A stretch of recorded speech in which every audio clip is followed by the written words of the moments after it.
This is actually the stupidest video I've ever seen in my entire life. One more white communist who has never read the actual letter from MLK, apparently. It's so gross as well, the way people try to weaponize to push something that MLK fought just as hard against as well. MLK was massively optics-brained. He would teach self-purification to protesters, which basically included them asking themselves if they were able to accept blows without retaliating, whether they were able to endure the ordeal of jail. By the time King penned his letter from Birmingham jail, he had become disenchanted with white northern liberals. They were not northern, it wasn't even liberals. Liberals are no better than Liberals. conservatives. They're often even more bloodthirsty, as we've seen with their recent behavior. Sorry, does anyone, someone give me a second thoughts tweet from October 7th? Alright, second thought. The most dangerous thing in the Western Hemisphere. Gryffindor Slytherin. Oh no. Do I want to watch this? I guess I have to watch this. Fuck. Ayub Matan with the $1.99 still pushing no deaths of famine. Why did you pay me to say that? When did I say there were no deaths of famine, you dumb? I said it was very reasonable to assume that given the aid situation in the north, you'd expect people to go into famine. What are you talking about? Okay. Easy $2, I know, right? This episode and others like it are brought to you by the generous support of my patrons on Patreon. If you'd like to help support this channel... What do you mean you were laughing up with death? I wasn't laughing that... What are you talking... I was laughing up the fact that people were going with this one picture of a black and white blurry image that was only getting shared on Quds News Network. That's not the same as me saying it's definitely not going to happen, or it's never going to, or it's impossible. What? Anyway. I know it's difficult for people like you to actually hear just like what words I'm actually saying, but like you just have to jump to whatever narrative you think is the easiest one to attack, but what can you say? I don't know. Who knows? Anyway, sorry, no more free messages. Ed, all right. This episode and others like it are brought to you by the generous support of my patrons on Patreon. If you'd like to help support this channel, join our growing Discord server, and get early access to every video, consider becoming a patron at patreon.com/secondthought. First, I must confess that over the past few years, I have been gravely disappointed with the white mob. You, man, there's no way. There's no way he's using the white moderate quote. Oh my god. One more white communist who has never read the actual letter from MLK, apparently. Let's find it. Let's see what else he says in this letter. Are we going to agree with this as well? From the same letter. I've consistently preached that non-violence demands that the means we use must be as pure as the ends we seek. Tried to make clear that it is wrong to use immoral means to attain moral ends. But now I must affirm that this is just as wrong, or perhaps even more so, to use moral means to preserve immoral ends. Like the amount of times in this, at first, I was rather disappointed that fellow clergymen would see my non-violent efforts as those of an extremist. I began thinking about the fact that I stand in the middle of two opposing forces in the Negro community. One is a force of complacency, made up in part of Negroes who, as a result of long years of oppression, are so drained of self-respect and a sense of somebodyness that they have adjusted to segregation, and in part of a few middle-class Negroes who, because of a degree of academic and economic security, and because in some ways they profit by segregation, have become insensitive to the problem of the masses. So he doesn't like those ones, the complacent middle classes, okay? The other force is one of bitterness and hatred, and it comes perilously close to advocating violence. It is expressed in the various black nationalist groups that are springing up across the nation, the largest and best known being Elijah Muhammad's Muslim movement. Nourished by the Negro's frustration over the continued existence of racial discrimination, this movement is made up of people who have lost faith in America, who have absolutely repudiated Christianity, and who have concluded that the white man is an incorrigible devil. I've tried to stand between these two forces. Not the do-nothingism of the complacent, nor the hatred and despair of the black nationalist. For there is the more excellent way of love and non-violent protest. Is this what Second Thought advocates for? Is this what we want? I choose to ignore that part. Yeah, well... Well, we definitely can't look at his quotes on Israel, can we? That's too easy. Fuck me. Where are my notes? I took a bunch of notes from this. Yeah, radical white moderate MLK. It's so gross as well, the way people try to weaponize to push something that MLK fought just as hard against as well. I love this one. Him from How Should a Christian View Communism? Communism is based on ethical relativism and accepts no stable moral absolutes. Right and wrong are relative to the most expedient methods of dealing with class war. Communism exploits the dreadful philosophy that the end justifies the means. It enunciates movingly the theory of a classless society, but alas, its methods for achieving this noble end are all too often ignoble. Lying, violence, murder, and torture are considered to be justifiable means to achieve the millennial end. Is this an unfair indictment? Listen to the words of Lenin, the real tactician of communist theory. We must be ready to employ trickery, deceit, law-breaking, withholding, and concealing truth. I don't even know if Lenin actually said this, but these are MLK's words here. Modern history has known many torturous nights and horror-filled days because his followers have taken this statement seriously. Oh dear. That's who Second Thought is voicing. I have almost reached the regrettable conclusion that the Negro's great stumbling block in his... By the way, the white moderates he's referring to in this speech were clerics from Alabama, 9 or 10 of them, who were complaining that they thought his tactics of breaking segregationist laws peacefully, protesting without permits, were too extreme, because they precipitated violence from the cops. Those are the moderates he's talking to, right? As in people who are not really like liberal or center left. He's talking to just like actual, like right-leaning centrists almost, just people who were not segregationists, but people who were actually against civil disobedience. To be fair, plenty of moderates today hate peaceful protest. No. Or maybe moderates do, but not center-left people or liberals, because this is about liberals. The most dangerous thing in the Western Hemisphere is going to be about liberals. What's this? Letter to an anti-Zionist friend. Yeah, MLK was pro-Zionist. Yeah, of course he was. Christian. John Lewis. When people criticize Zionists, they mean Jews. You're talking anti-Semitism. Peace for Israel means security, and we must stand with all our might to protect its right to exist, its territorial integrity. I see Israel as one of the great outposts of democracy in the world, and a marvelous example of what can be done, how desert land can be transformed into an oasis of brotherhood and democracy. Wow. That's even more Zionist than something I would say. Where is... trying to think, remember, I submit that an individual who breaks a law that conscience tells him is unjust and who willingly accept the penalty of imprisonment in order to arouse the conscience of the community over its injustice is in reality expressing the highest respect for the law. Where is it he says here? He says something about how, oh yeah, in no sense do I advocate evading or defying the law as with the rabid segregationist. That would lead to anarchy. One who breaks an unjust law must do so openly, lovingly, and with a willingness to accept the penalty. Bro, stop invoking MLK for your retarded Soviet bullshit, okay? He wanted nothing to do with it. He was a non-violent advocate. He was anti-violence. He was a reasonable advocate for civil disobedience, non-violent civil disobedience. Even if you're getting attacked by cops in your protest, he said take it, because the cameras will take pictures of them doing it to you and you will look better and it will bring you closer to achieving your goals. That's what MLK believed. Stop trying to hijack him for your bullshit Stalinist nonsense. Jesus Christ. Stride toward freedom is not the white citizens' counselor or the Ku Klux Klaner, but the white moderate, who is more devoted to order than to justice, who prefers a negative peace, which is the absence of tension, to a positive peace, which is the presence of justice, who constantly says, I agree with you in the goal you seek, but I cannot agree with your methods of direct action, who paternalistically believes he can set the timetable for another man's freedom. That white person that you see calling himself a liberal is the most dangerous thing in the entire Western Hemisphere. And putting these two side by side as well, even though Malcolm X had so many problems with MLK, he called MLK Uncle Tom for his strategies, and a house Negro, and the MLK, when Malcolm X was trying to get MLK and other civil rights leaders involved in with the Nation of Islam, you know what MLK did? He just didn't answer. He didn't even answer the calls to say no. He just left the messages with his secretary and didn't respond. He left Malcolm X unread. Okay? Ugh. The most deceitful. He's like a fox. And a fox is always more dangerous in the forest than the wolf. You can see the wolf coming. You know what he's up to. But the fox will fool you. He comes at you with his mouth shaped in such a way that even though you see his... Who are these people? What the... Okay, who we got here? Entire Western Hemisphere. He's the most deceitful. He's like a fox. Bernie Sanders. Okay. Oh, they turned on him really fast.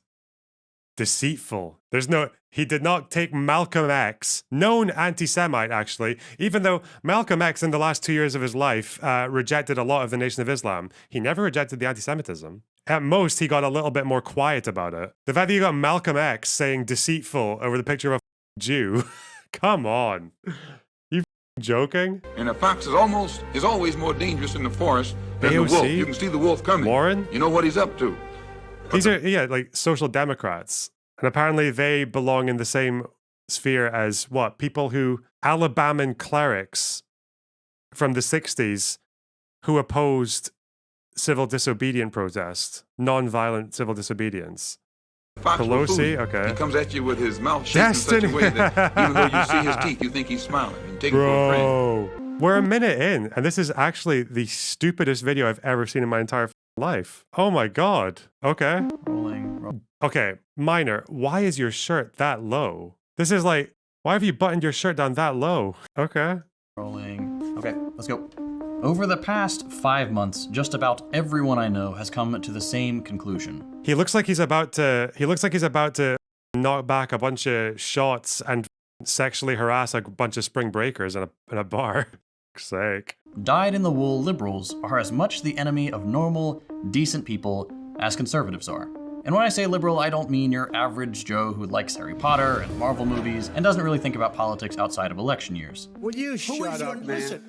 I mean the people who love Harry Potter and Marvel movies and also go out of their way to scold Palestinians for resisting their own extermination. People who demand you condemn Hamas while refusing to acknowledge that history didn't begin on October 7th. People who split their time evenly between rewatching Hamilton and calling anyone who criticizes Joe Biden a Russian troll or a Chinese spy. If they're supposed to be resisting their own extermination, then why are Hamas representatives calling what's happening now a victory for them?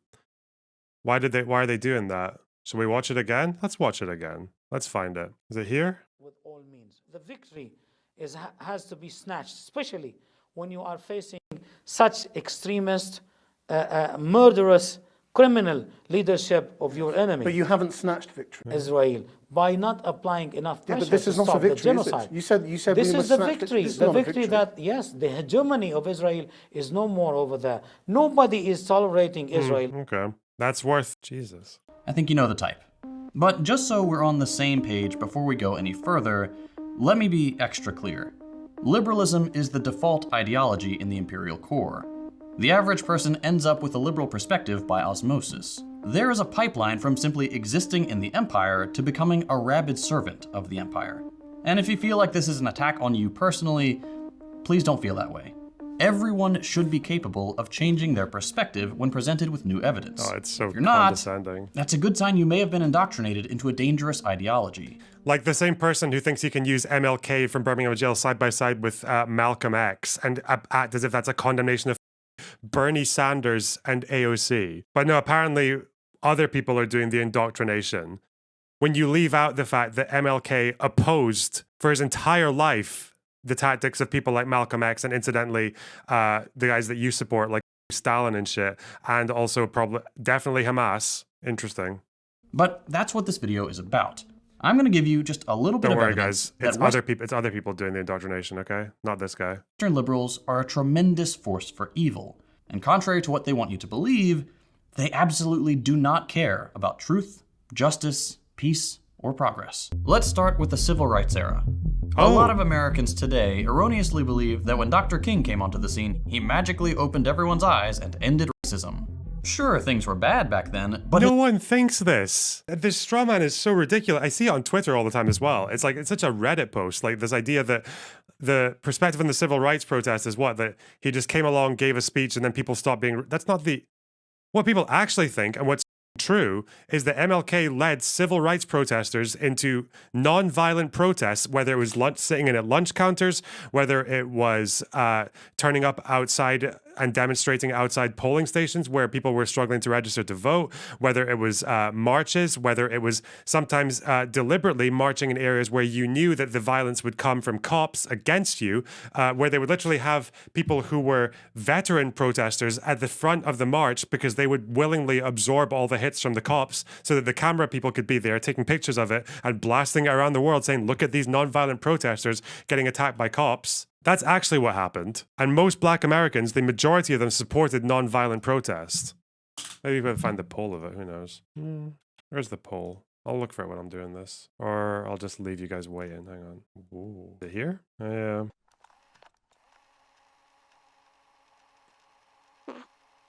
I don't think I'm gonna find it.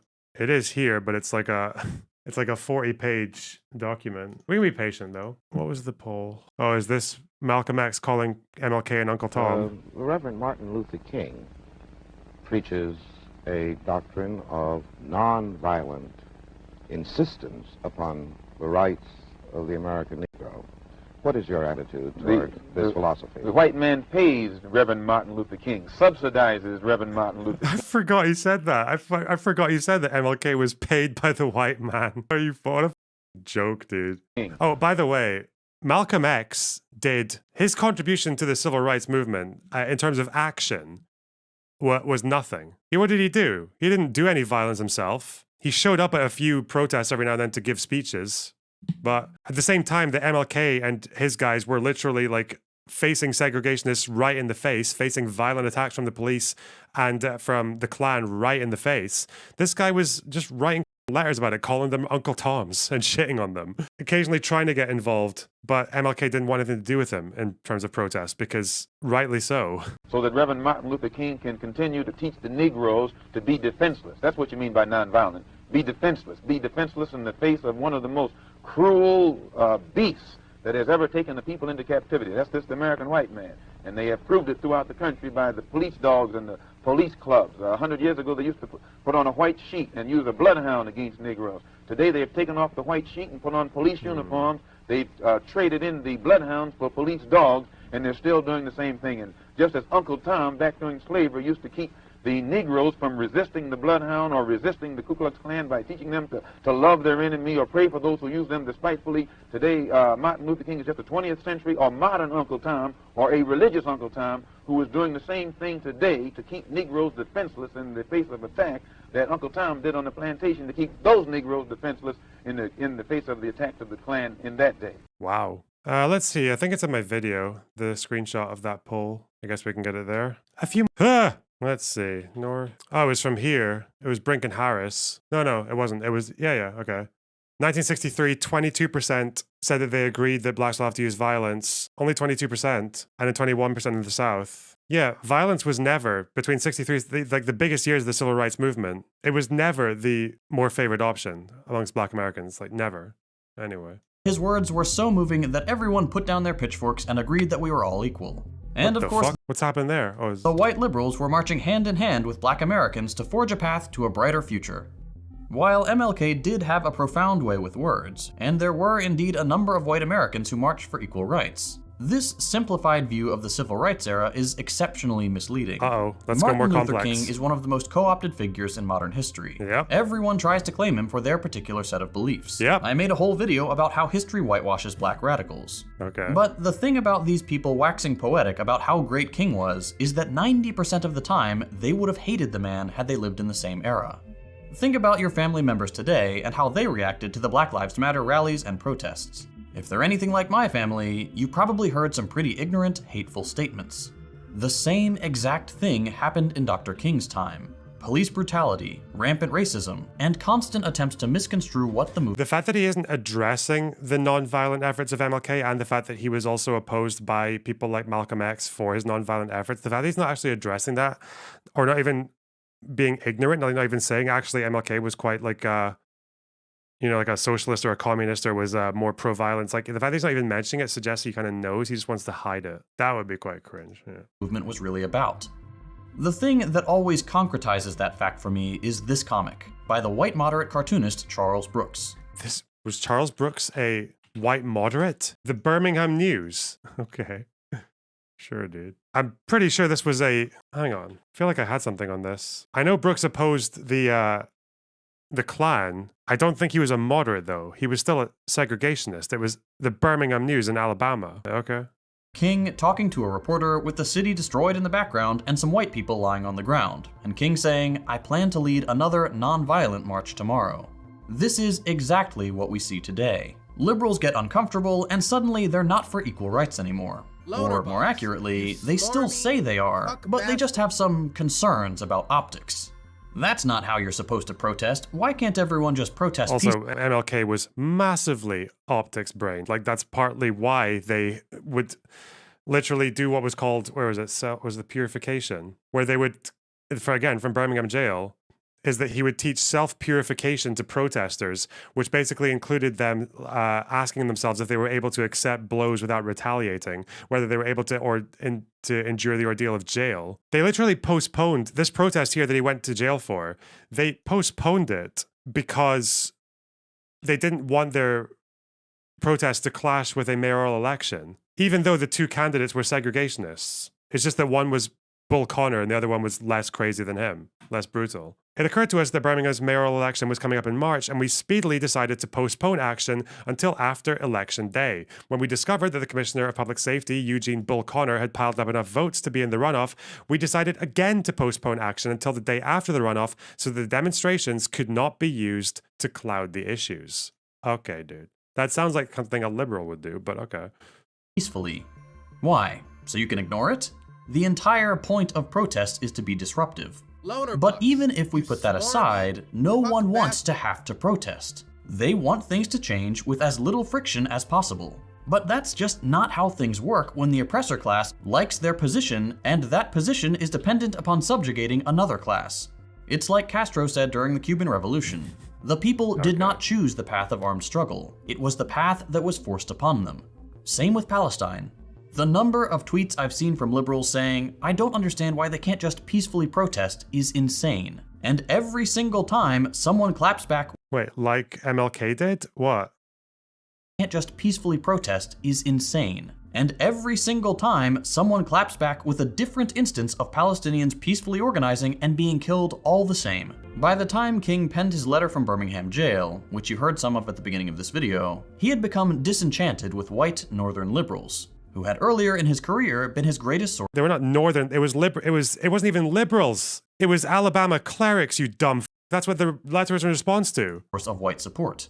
But when King started talking about systemic issues that intersected with racism, such as economic inequality, these liberals started to squirm. The comfortable whites who looked down on the southern yokels for their ignorance and racism were now in the hot seat themselves.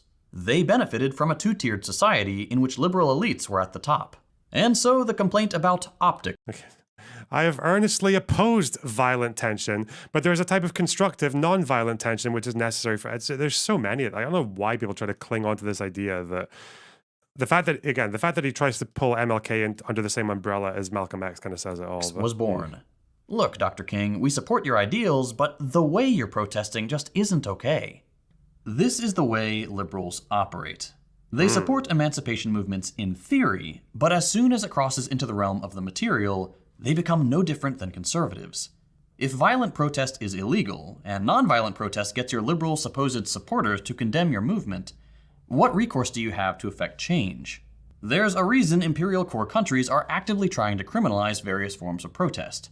They have a vested interest in things remaining the same. As Kwame Ture said in his 1969 book, The Pitfalls of Liberalism, what a liberal really wants is to bring about change which will not in any way endanger his position. That is, of course, impossible when we're talking about fixing the systemic problems of racism, imperialism, and economic inequality. According to a 1966 Harris poll, King's favorable rating among white Americans was just 27%.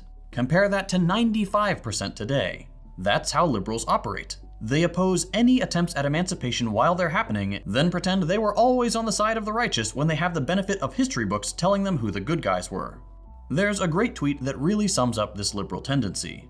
A liberal is someone who opposes— It's interesting that he's using those polls, because yeah, MLK was mostly unpopular for most of his career, but his popularity throughout the mid-years of the civil rights movement actually did go a lot higher than 27%. It started to drop again because of Vietnam. But yeah, that was a problem. That was a problem with people who were, I wouldn't say they were, again, liberal, like the same kind of liberals as Bernie Sanders and Elizabeth Warren. They were much more likely, like, because again, people try to, when they say liberal, they try to invoke like the entire spectrum, all the way from social democrat to like Thatcher and Reagan. That's what they try to go for. Like, I don't know. But yeah, I would imagine the more left-leaning ones will have sympathized with MLK more so, but then the more right-leaning ones, like those clerics from Alabama who were anti-segregationists but were also anti-civil disobedience, would have gone the other way.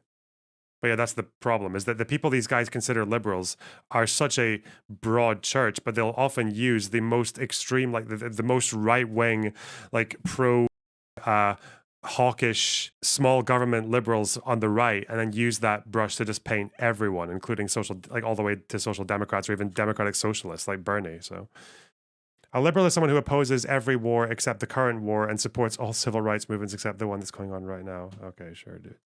Yeah. Opposes every war except the current war and supports all civil rights movements except the one going on. Didn't Bernie partake in civil rights protests? I thought he did. Yeah. Well, these guys don't care. These guys don't give a right now. Now, while MLK was outspoken in his disappointment with white liberals, Malcolm X went a critical step further and correctly labeled them an enemy of genuine progress and liberation. The conservatives are wolves. You know what they're up to. They're evil and they're honest. Not because they care about being honest, but because they're not afraid to wield power when they have it. The liberal is a fox. Less outwardly threatening, even seemingly approachable, but still a predator. A conservative will usually be open about their racism and how they need to keep the dirty foreigners out. Whereas a liberal will say things like, I see you, I hear you, hate has no place here. And then they'll run campaign ads about how conservatives are failing to secure the southern border. Biden hasn't stopped building Trump's wall. That should tell you everything you need to know about the liberal approach to immigration. Pretend you're deeply concerned, and then do the same thing the conservatives are doing. Or take the genocide in Gaza. We've seen a handful of the more liberal Democrats speak out against what Israel is doing, which is no small feat for a politician in the United States. But then when push comes to shove, they do the evil thing anyway. As I'm writing this script, every single Senate Democrat just voted to continue funding the genocide in Gaza. Every single one. It's like the meme. The people on the receiving end of US militarism don't care whether the people who sent the bombs are deeply concerned about it. They're still sending the bombs. Maybe that's because Israel got attacked on October 7th by a military organization under a de facto government that wanted to destroy the entire Jewish state, and still, to this day, have a charter that talks about Jews hiding behind trees and the trees saying, hey, Muslim, there's a Jew behind me, come kill them. Eek. Again, Biden, even in his State of the Union, spoke about how he was pushing for the humanitarian ceasefire, for the 6-week ceasefire to get humanitarian aid into the north, and how he's fallen out with, he drew a red line for Netanyahu over the Rafah crossing, and also how the American support for Israel effectively stopped them from going to war immediately with Hezbollah on the next day of October 7th as well. So the fact that he did all that, but the problem is they don't want that. They don't even, when they say ceasefire, they don't want like humanitarian ceasefire or bilateral ceasefire. They want a unilateral ceasefire. Their ideal world is where Israel stops doing anything and just kind of takes whatever comes to them, right? That's what they want. Socialists like me tend to joke about Democrats just being... Which is fine if you want that, but, you know, just like, welcome to the real world. I'm sorry. Like, you can take that back to your... You can take that and just, like, dream about it in your little wank chariot, but at the end of the day, you can't just ask a nation of people of which I think 80% of its citizens were born there to just die. You can't actually ask people to do that. Republicans with a rainbow flag painted on their bombers. But it's absolutely true. The liberals' only objection to imperialism and global domination is on aesthetic grounds. They may say they're cool with gay people, but they're still going to turn the rest of the world to glass if it means maintaining our hegemony. A good example of this meaningless liberal pandering is when Pharrell recently sent Trump a cease and desist to stop Trump from using his songs at rallies. And then he turned around and performed at a fundraising gala for the IDF. The people who've killed 11,000 children in the past few months, who have targeted doctors saving injured people, journalists trying to show targeted. Okay, can we prove that, please? The way they always use targeted is so dumb. Anyway. The world what's happening. The people who blindfolded a man, told him to run, and then sniped him in the back of the head. Okay, celebrities being useless is one thing, But when you have a liberal world leader, that's when things get really dangerous. Take Trudeau, for example. In response to one of the many ongoing protests for Palestine in Canada, on February 13th, he posted the following on Twitter. The demonstration at Mount Sinai Hospital yesterday was reprehensible. Hospitals are places for treatment and care, not protest and intimidation. I strongly condemn this display of anti-Semitism. In Toronto and across Canada, we stand with Jewish communities against this hate. This is insane. If you've been online at all in the last 5 months, you'll know where I'm going with this. Yeah, obviously. Because you think Israel just decided to target a bunch of hospitals for actually absolutely no reason, just because for some reason they just don't like it when Palestinian kids get treatment or when people are injured and they go and get their wounds fixed. Even though if they believed that and if they had the attitude towards hospitals, why wouldn't they just bomb? Why wouldn't they just airstrike the entire thing and flatten it, rather than what they did at Al Shifa, which is when they actually moved in slowly. They moved in very slowly, and they even brought, like, again, which wasn't enough, but no other army would do it. Like, we're going in and actually bringing like fuel and incubators and shit like that to try and keep the hospital operating as much as they could when they were going in. Apparently they just did that for what? For the lulz? Again, if that's their attitude towards hospitals, why don't they just airstrike it? Justin Trudeau, liberal darling, has supported to the hilt the Israeli apartheid regime, which has bombed every single hospital in Gaza out of operation. Not only that, these monsters also dressed as doctors and nurses and infiltrated. When they say this, that they bombed every single hospital. When they say bombed, do they mean that these hospitals, like part of the complexes, got damaged from bombs, or do they say that they actually airstruck and flattened them? Because again, the idea, when you say bombed a hospital, I imagine like a plane targets a hospital, goes overhead and just drops a bomb right on it with patients inside, and it just gets completely like disappeared off the face of the earth. Because that's what they could do, but I don't think that's happened to any hospital yet. Just hitting with within a radius. And again, even if you take Al Shifa, which is like the best example of a criticism of a failure of the IDF, because they completely amplified the claims in comparison to what they found at Al Shifa. But even in that hospital complex, they still found tunnels. And the rule is the correct number of tunnels you're supposed to dig around a hospital for military purposes is 0. You're not supposed to do that, because when you use civilian infrastructure for military purposes, which is all Hamas does, then you are jeopardizing the protected status of that institution. And people are going to say, well, were those tunnels not built by the Israelis? No, that's not true. No. This building here has a bunker with some tunnels in it that were built in the 80s. This tunnel breach here is is under the Qatari building, which was built after 2005, after the pullout. So, traded a hospital to shoot and terrorize the patients and heroic staff inside. To the liberal, walking out... The patients and heroic staff in that operation. Wait, hang on.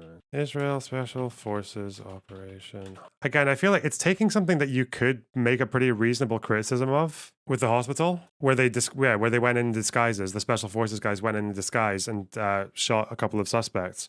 But when they say shot the patients and the staff, I'm pretty sure the only people who died in that raid were militants. It was 3 militants they killed in that hospital. Again, you can criticize the way they did it, because I don't think it's legal internationally. I'm pretty sure it's illegal to disguise yourself as a doctor to do an operation. But this is not an operation where he said, what did he say? Killed? Terrorized the patients and as doctors and nurses and infiltrated a hospital to shoot and terrorize the patients and heroic staff inside. To shoot the patients and heroic staff? What, the 3 militants? Okay. The heroic militant. Okay, sure, dude. Nice one. To the liberal, walking outside a hospital and demanding justice is a bridge too far. But butchering an entire population because it serves the interest of capital is perfectly acceptable. The war in Gaza right now is happening to serve the interests of capital. Are you kidding me? Bro. Oh, that was why. Are we going to go into the conspiracy theory about the reserve? Holy shit. There's definitely nothing else that happened in the last few months that would have inspired that war. Wow. Ugh. I guess we're not going to get Israel's GDP since October 7th anytime soon. Is it arms companies? Is it that? What would it be? Raytheon?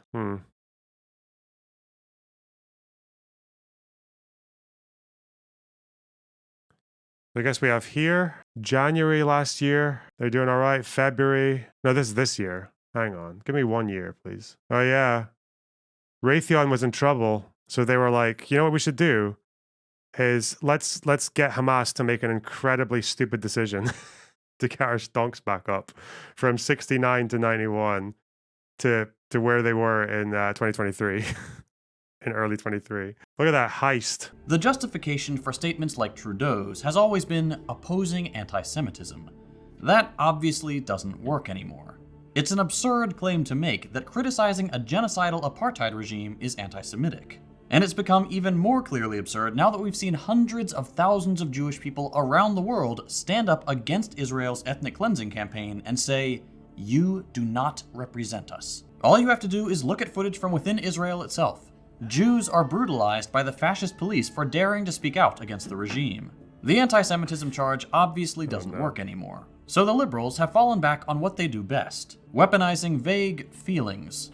The main objection to rallies for Palestine now is that it makes people feel uncomfortable or unsafe on college campuses in the West. Here's an Can you imagine if I made this like same complaint? It turns out that if you protest, if you're those like those right-leaning who are trying to blockade into Gaza, and they come on horseback and beat the shit out of them. So okay, the fascist police.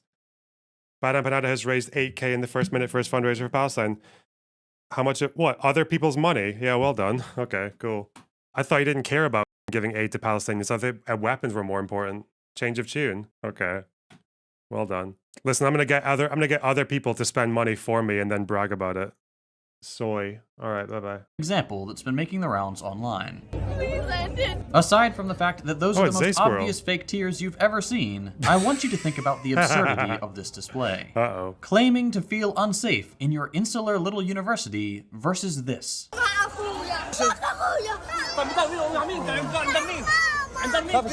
I mean, again, you can have problems in different parts of the world. It's not like there hasn't been a rise in anti-Semitic incidents in the UK and the US, in Canada. What? Not to mention Islam. Does that mean if someone complains about Islamophobia, then imagine if you saw someone complaining about Islamophobia at like a pro-Israel protest in Canada, and then saying, "Oh, you think these are clearly fake tears? What about this?" And I just show a bunch of footage from October 7th. That would be so stupid.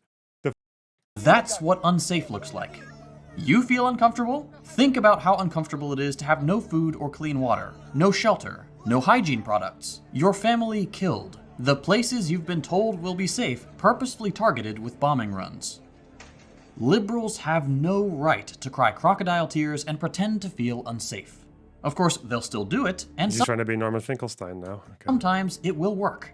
There are very few weapons as dangerous as a white woman's tears, as minorities have learned the hard way throughout history. Enough pretend fear and they get what they want.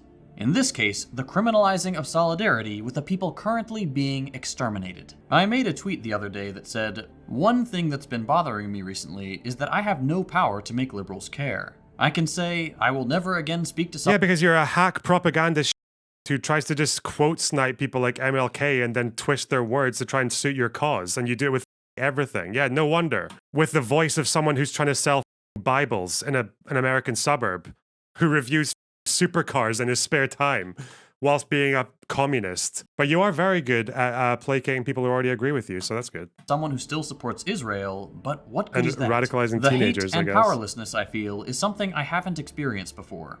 I had one commenter respond with something I think is important to share.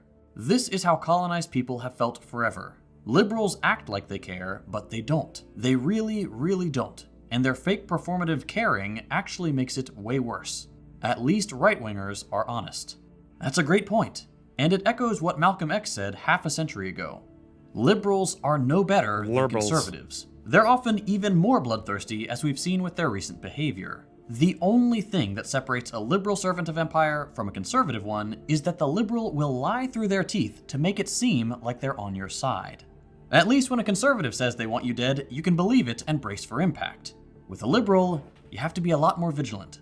Conservatives don't care if they have the moral high ground. They want what they want, and they don't care how you feel about it. A liberal... Sorry, someone give me a second thoughts tweet from October 7th? Can I get that? October 7th, what's going on in occupied Palestine is unprecedented. No doubt we'll have wall-to-wall coverage of, quote, atrocities now that it's the genocidal settlers on the receiving end. This is what a liberation struggle looks like. Solidarity and victory to the Palestinians. You wanted this, you moron! You either are too you were either retarded enough to think Hamas would have won, or you knew it was going to happen afterwards, and I guess it's worth it, right? It's worth it to see one day of Israeli suffering. Me. He's so stupid.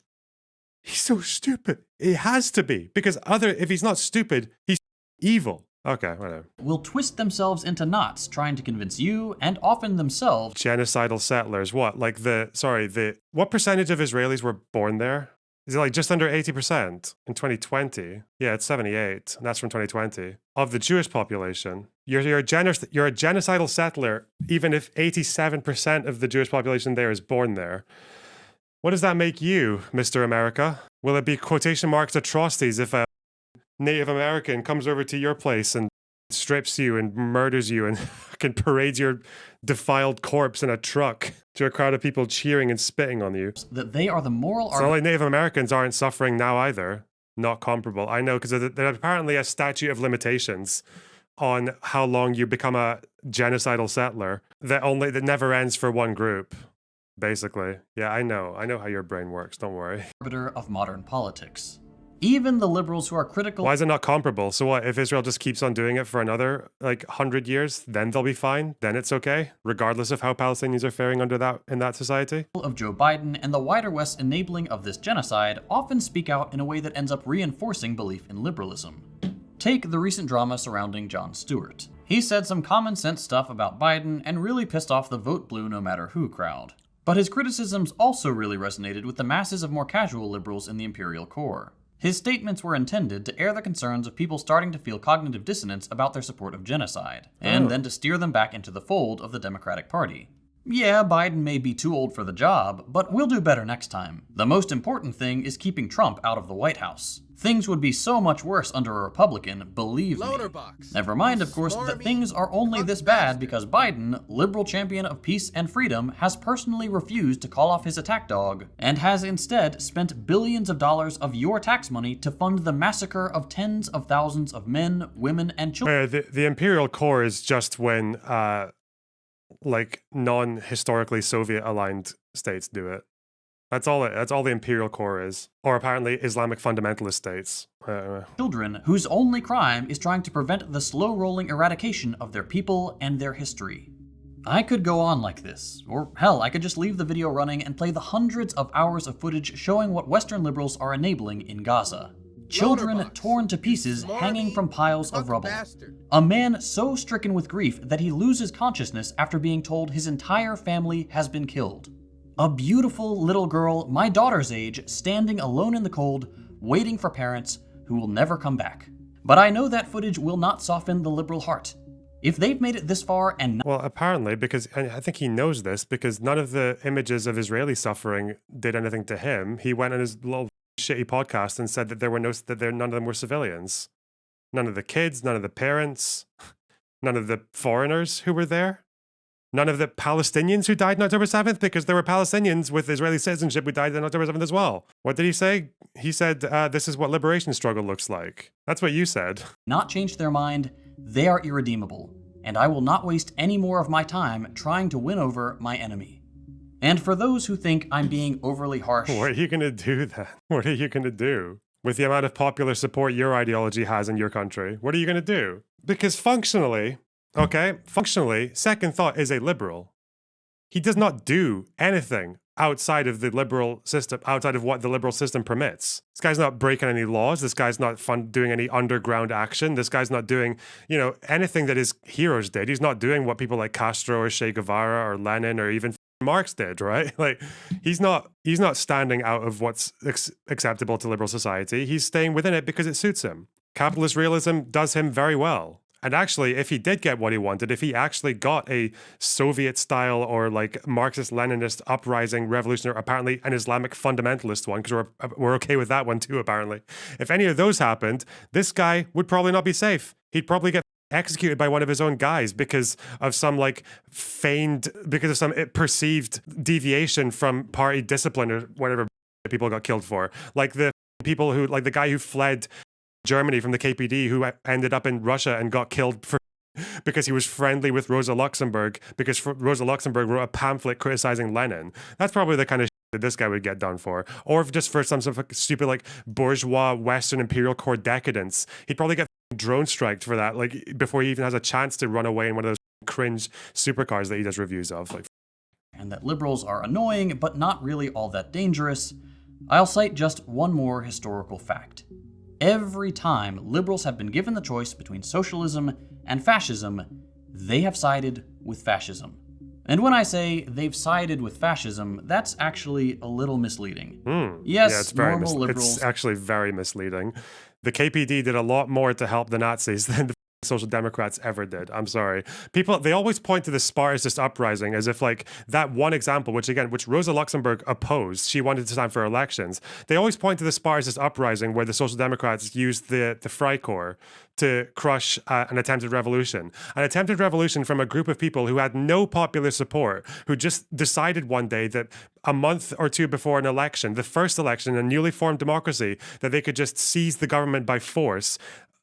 I guess they just assumed that the German military of the time would have been fine with that, or the German police would have let them do that. Of course they wouldn't. What a stupid idea. But apparently that's why Social Democrats gave way to fascism. But even then, what did the Social Democrats do, like, immediately after? They fought against fascists in the Kapp Putsch through the use of the unions. Hang on, what was we're doing the thing again. We're doing the quote. We'll never stop doing the quote of what the KPD said when the Nazis took power. It's from Richard Evans, by the way. Very good historian, very good historian. He was a Corbyn supporter. Even on 1st of April, 1933, an appropriately symbolic date for such a proclamation. Actually, let's go further. Sorry, let's go further. The party's constantly reiterated demands for a unity front with the Social Democrats stood no chance of becoming reality, since it was only willing to enter into it if the social fascists, as it called them, gave up all their political independence and, in effect, put themselves under Communist Party leadership. When they made this demand when they had less supporters than the Social Democrats. How arrogant do you have to? Anyway, the party stuck rigidly to the doctrine that the Hitler government signaled a temporary triumph of big business and monopoly capitalism, and insisted that it heralded the imminent arrival of the German October. Even on the 1st of April 1933, an appropriately symbolic date for such a proclamation, the Executive Committee of the Comintern resolved: despite the fascist terror, the revolutionary upturn in Germany will inexorably grow. The masses' defense against fascism will inexorably grow. The establishment of an openly fascist dictatorship which has shattered every democratic illusion in the masses and is liberating the masses from the influence of the Social Democrats is accelerating the tempo of Germany's development towards a proletarian revolution. That's the German Communist Party of 1933, and throughout the 20s as well. Because they're the same as Second Thought. They believed that Social Democrats were their biggest enemy. And that's always been the case. That's why these guys don't bother to fight with right-wingers. That's why they never spend any time fighting with right-wingers. Their way of fighting with right-wingers is calling people who are as far left as it gets whilst being politically relevant and calling them right-wingers. That's what they do. That's their way of coping. But apparently if he's done slamming liberals now, then okay, let's go for the conservatives then. Let's see it. I did it with Traveling Israel. Like, I went for conservatives on this issue.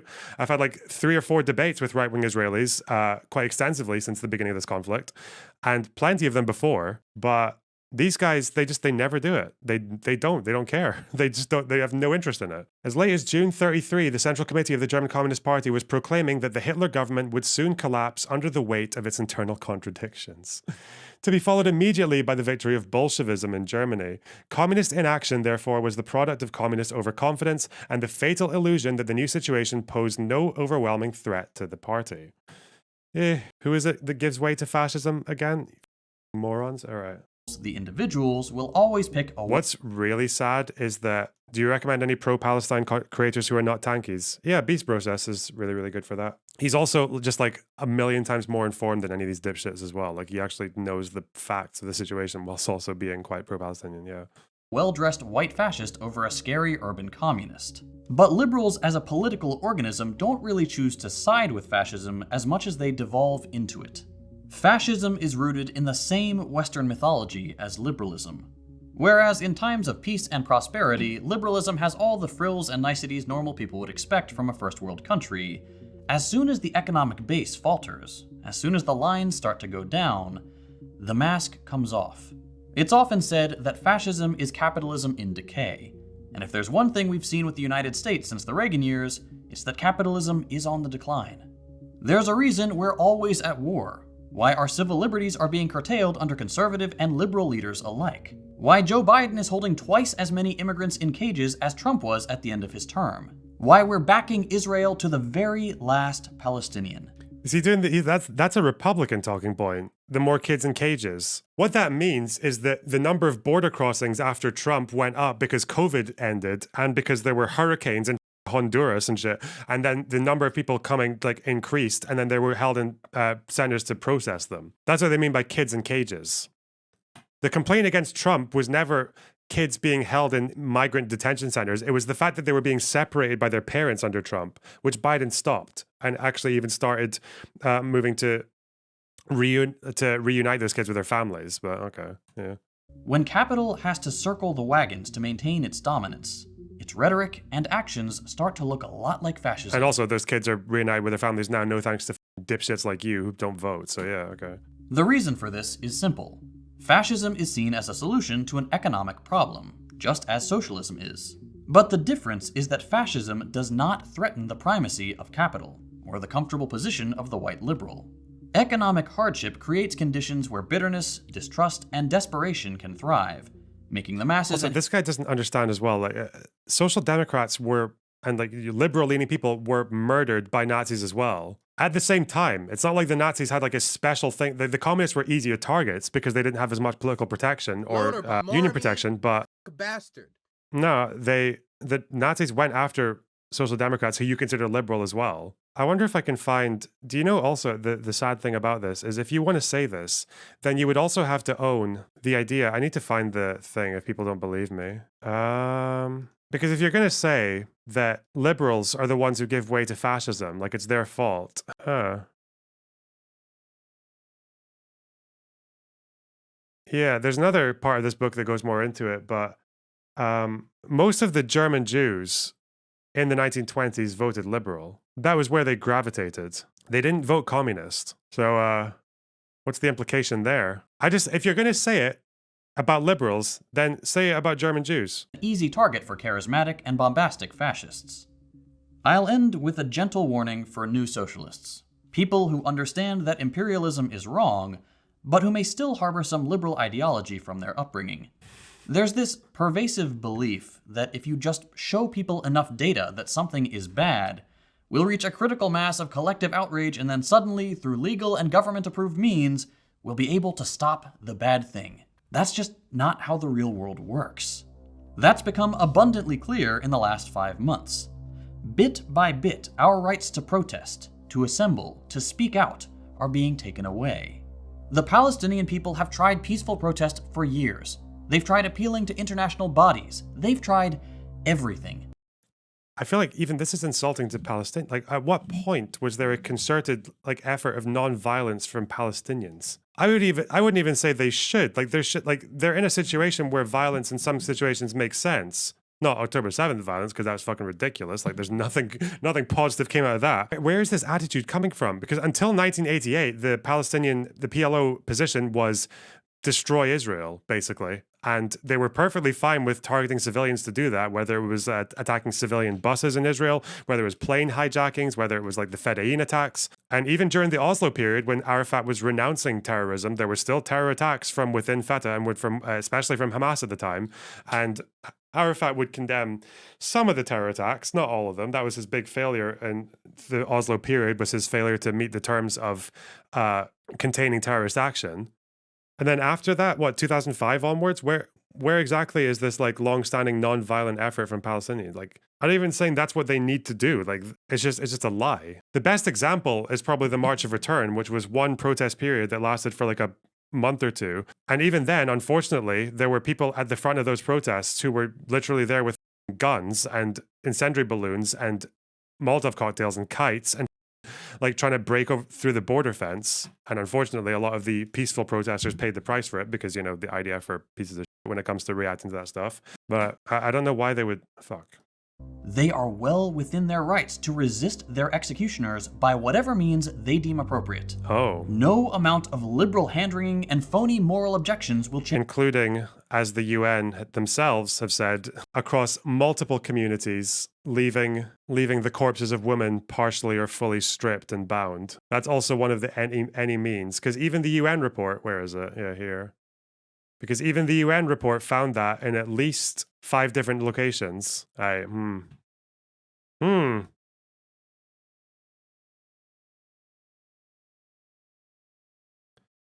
well. Change that fact. You don't get freedom peacefully. Freedom is never safeguarded peacefully. Anyone who is depriving you of freedom isn't deserving of a peaceful... I'm trying to imagine second thought looking around for MLK quotes to try and get something that backed this up and just not finding them and just being like, whoa. Turns out he's actually very different from how I portrayed him at throughout this video. So we'll just go Malcolm X instead, you know? The guy who contributed a fraction of what MLK did to the civil rights movement, the guy who did not lead mass movements and mass protests during the civil rights movement, the guy who confined his behavior to around with the Nation of Islam, being anti-Semitic and shitposting, like occasionally doing speeches. It's funny, I'm just trying to imagine him looking around for Martin Luther King clips and just being really disappointed and then just giving up and going with the Malcolm X ones instead. I'm trying to think, where's the MLK one? 60 minutes. This Rewind. one, is it? Yeah. Now what I'm saying is this. I would like for all... By the way, Lorna doesn't even live in America, yet he wants to talk about Malcolm X's impact. By the way, 99% of these people talking about Palestine don't come from Palestine, you retard. What an unbelievably brain-dead objection to the things I'm saying. What the is wrong with you? Where are you from, Dale? I hope you've never said anything ever about any other country with any level of confidence. Me. What are we going to now? Was it like this, oh, did you see it for yourself? Me. God. All right. All of us to believe in nonviolence, but I'm here to say tonight that if every Negro in the United States turns against nonviolence, I'm going to stand up as a lone voice and say this is the wrong way. He probably just saw those clips and he was like, oh shit. Oh no. I will never change in my basic idea that nonviolence is the most potent weapon available to the Negro in his struggle for freedom and justice. I think for the Negro to turn to violence would be both impractical and immoral. There is an increasingly approach by the ones who are being deprived of their freedom. A few times in the last couple of years, I found myself thinking, surely not these liberals. Surely this friend or this educated person or this family member will be different. And they disappoint every single time. At some point, all decent people have to realize that liberals are as much the enemy as conservatives. They may weaponize inclusive language, they may try to trick you into thinking they care, but it's a lie.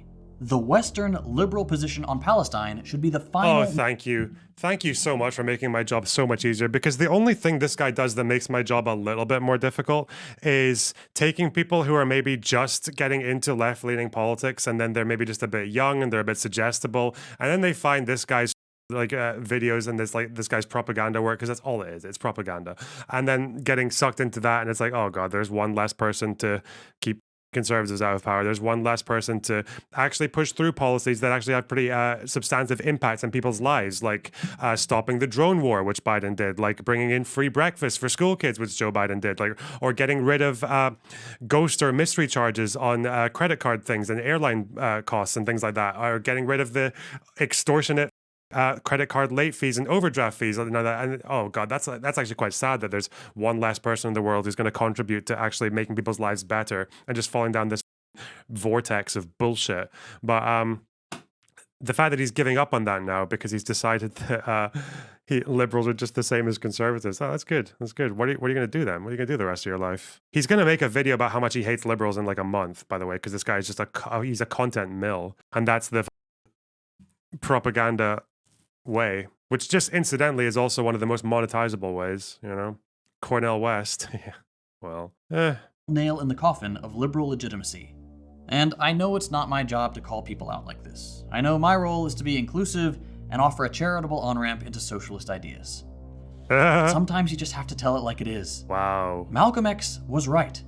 Liberals are the most dangerous thing in the Western Hemisphere. Bro. I mentioned at the Have beginning... you met Trump and the Republicans? Have you seen what they tried to do? God, if this guy ends up in a country where if Trump wins and somehow succeeds in his next attempt and that just happens to be the last free election Americans have, oh God. I mean, this guy won't pay the price for it. He'll just pay less taxes, but oh God. As we start to see abortion rights getting ripped away, as it will do much further under Trump, as we start to see immigrations being treated progressively worse under Trump, if we start to see like trans rights getting rolled back, and this guy, like, oh God, this guy will blame the liberals. This guy will blame the liberals. Or he'll be like, at least people are disillusioned by liberals, and now we can bring out socialism. Me. Of the episode that my content is only possible thanks to my patrons on Patreon. Okay. Oh, what an absolutely despicable. All right, cool. That was fun.